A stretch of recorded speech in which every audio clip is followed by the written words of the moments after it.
بتائیے کہ جو جلسے کی جگہ تبدیل کی گئی ہے اسلام آباد انتظامیہ کی طرف سے، اس کی کوئی وجہ بتائی گئی ہے؟ کیونکہ دونوں جو مقامات ہیں اس میں بہت زیادہ فرق نہیں ہے. وہ ان کے کوئی اپنے انتظامی مسائل ہوں گے، کچھ ایشو تھا، وہ بتانا اس وقت مناسب نہیں ہے، لیکن ظاہر ہے ہم اس وقت کوئی مسئلہ نہیں بنانا چاہتے تھے. کچھ گز ادھر یا اس سے چند سو گز اس طرف ہمارا مقصد ایک جلسہ کرنا ہے. ادھر ہم نے کون سی گھر لے کے زمین لے کے گھر تو نہیں بنانا، وہاں ہم نے کیا کوئی پلازا کھڑا کرنا ہے، ہمیں تو جلسہ کرنا ہے. یہ جگہ اس سے بھی بہتر لگ رہی ہے کیونکہ یہاں پہ ہوا کا رخ، سورج کی روشنی اور اس کے ساتھ روڈوں کا نیٹ ورک بڑا نزدیک ہے. میرے خیال میں بہترین ہو گیا، اللہ کرم کرے گا انشاءاللہ، بہترین جلسہ ہوگا. ٹھیک علی بھائی، اب آپ کے سامنے آ گیا ہوگا صدر صاحب کے دستخط کے بعد جو اسلام آباد میں بغیر اجازت جلسے پر سزا کا بل جو ہے وہ اب قانون بن چکا ہے. تو کل کے حوالے سے کوئی ڈاؤٹس تو نہیں ہے کہ کل بھی کوئی جلسے کی جو اجازت ہے وہ منسوخ ہو سکے؟ حکومت تو کرنے کو کچھ بھی کر سکتی ہے، لیکن این او سی ہے اور کوئی وجہ نہیں ہے کہ اجازت جو ہے وہ منسوخ ہو. پہلی حکومت اور مقتدرہ کی ریکویسٹ پہ عمران خان صاحب نے بڑا دل کیا جب ان کو کہا گیا کہ اس جلسے کی وجہ سے کوئی افراتفری ہو سکتی ہے، تو انہوں نے 22 اگست کا کینسل کیا. تو کوئی وجہ نہیں ہے کہ وہ کینسل ہو. جہاں تک اس قانون کا تعلق ہے، وہ قانون تو میں سمجھتا ہوں کہ بڑا ڈریکونین ہے، غلط ہے، کالا قانون ہے، اور یہ کل کوئی نہیں کہ گلے پڑے گا جنہوں نے بنایا ہے. کل میں نے اسمبلی کے اوپر فلور پہ ان کو کہا ہے، حکومتی بینچز کو، خاص کر پیپلز پارٹی کو افسوس ہوتا ہے. پیپلز پارٹی جیسی جماعت جس جو خود کوڑے کھا کے یہاں تک پہنچی ہے، وہ آج کالے قوانین میں اپنا کندھا دے رہی ہے. میں نے ان کو یہی کہا ہے کہ خدا نہ کرے کل یہی پھندا آپ کے گلے میں پڑے گا. لیکن بہرحال ان چیزوں سے سیاسی ایکٹیویٹیز رکتی نہیں ہے. سیاستدان، عوام، یہ اگر اسی طرح ہو تو اس طرح کے قوانین تو ضیاء صاحب کے مارشل لاء میں بھی نہیں پاس ہوئے تھے.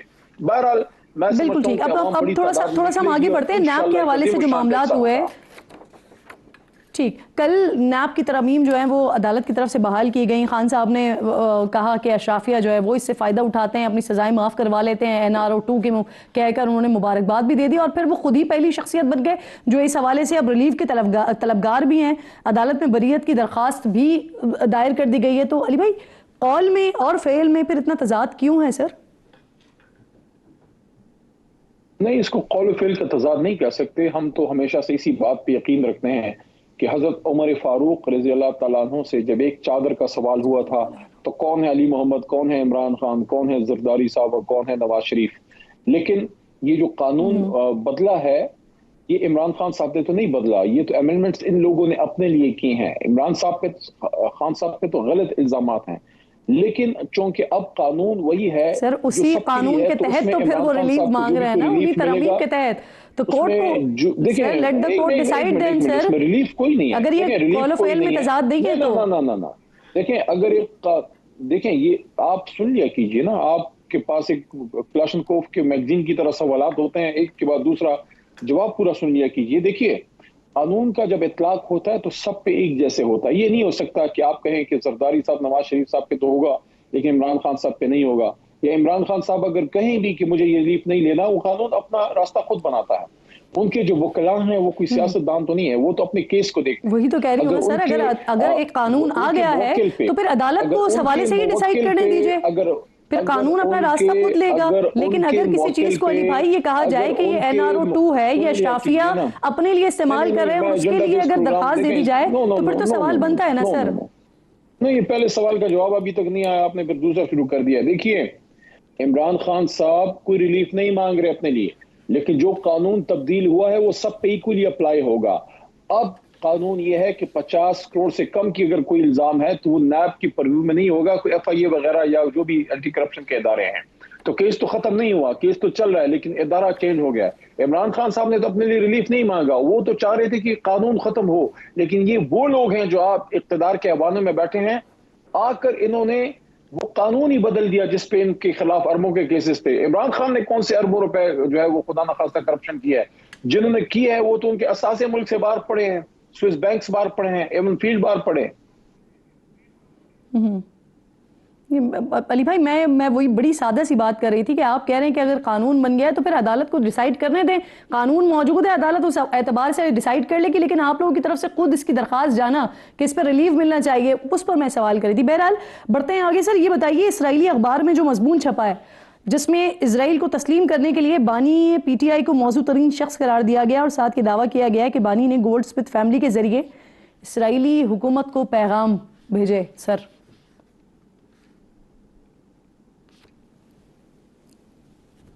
دیکھیے الزامات تو آپ دنیا کے ولی اللہ نہیں بچے تو علی محمد یا عمران خان کی کیا حیثیت ہے. ہم پہ تو ہر طرح کے الزام آپ لگا سکتے ہیں ہماری لیڈرشپ پہ, لیکن آپ کو جانچا اس چیز پہ جاتا ہے جو آپ کی پبلک پوزیشن ہو اور جس کی بنیاد پہ آپ کو اس کی قیمت چکانی پڑی ہو. عمران خان صاحب اسرائیل کے خلاف ایک مضبوط واضح سٹینڈ جو قائد اعظم کا سٹینڈ تھا کہ ہم اسرائیل کو تسلیم نہیں کریں گے, ہم فلسطینیوں کے ساتھ ہیں. اقوام متحدہ میں جا کے, یونائٹڈ نیشنز میں جا کے جب عمران خان نے اسرائیل کے خلاف کھل کے بولا اور فلسطین کے کاز کی حمایت کی, تو اس کے بعد تو سوال ہی پیدا نہیں ہوتا کہ اس طرح کا کچھ سوال بھی کیا جائے, کیونکہ عمران خان صاحب پہ بڑا پریشر تھا گولڈ سمتھ فیملی سے اسرائیل کے حوالے سے کبھی عمران خان صاحب نے بات کی اور اپنی کیبنٹ کو اس حوالے سے آگاہ کیا کہ کوئی پیغام بھیجا گیا یا کوئی بات کی گئی؟ کوئی ایسی چیز ہمارے نالج میں نہیں ہے, نہ کبھی عمران خان صاحب نے اس کا ذکر کیا, بلکہ عمران خان صاحب ہمیشہ اسرائیل کے صہیونیوں کے خلاف اور بھارت کے خلاف کشمیر کاز پہ اور صہیونیوں اسرائیلیوں کے خلاف فلسطین کاز پہ ہمیشہ فلسطینیوں کے ساتھ کھڑے تھے. اور مجھے کہنے دیجئے کہ جو دوسری اسلامی کانفرنس تھی OIC کی, اس میں عمران خان صاحب نے جب یہ بات کی اسلامک امہ کو کہ آؤ اسلامک بلاک بناتے ہیں تاکہ کشمیر اور فلسطین کاز پہ ہماری آواز میں توانائی طاقت آئے, اس وقت میرے دل میں یہ خیال آیا کہ اب یہ عمران خان کو نہیں چھوڑیں گے, کیونکہ عمران خان نے اسرائیل کے خلاف اور اب بھارت کے خلاف اور ان کے مسلمانوں کے خلاف ظلم کے خلاف اسلامک بلاک کی بات کی ہے.